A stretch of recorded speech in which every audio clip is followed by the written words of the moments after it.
बहुत सुंदर छठी माई के गीत लेके आई हूँ। जय हो छठी माई। आप लोग सुनिएगा ज़रूर, वीडियो को लाइक, चैनल को सब्सक्राइब जरूर कीजिएगा।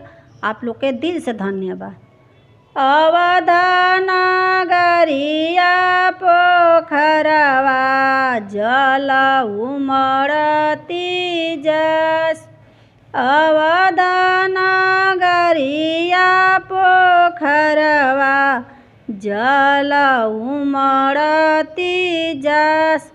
पैनना सीतारानी पियरिया चल छठी माई के घाट।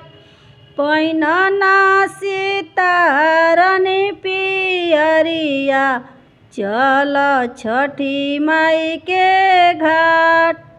सजहु नाय अपनी डलरिया चल छठी माई के घाट।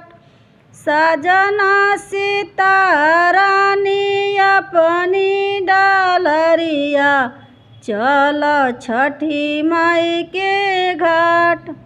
जोड़े छिपुली सजइहा सीतारानी जोड़े दिया ना जराय।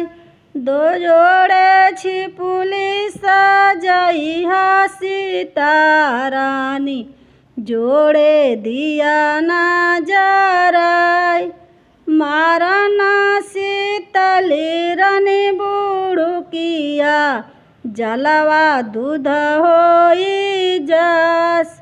मारना शीतल रानी बुड़ुकिया जलवा दूध होई जस। अवध नगरिया पोखरवा जल उमड़ती जस। अवध नगरिया पोखरवा जल उमड़ती जस। पैरना सीतारानी पियरिया चल छठी माई के घाट। पैनना सीतारानी पियरिया चल छठी माई के घाट। चल छठी माई के घाट।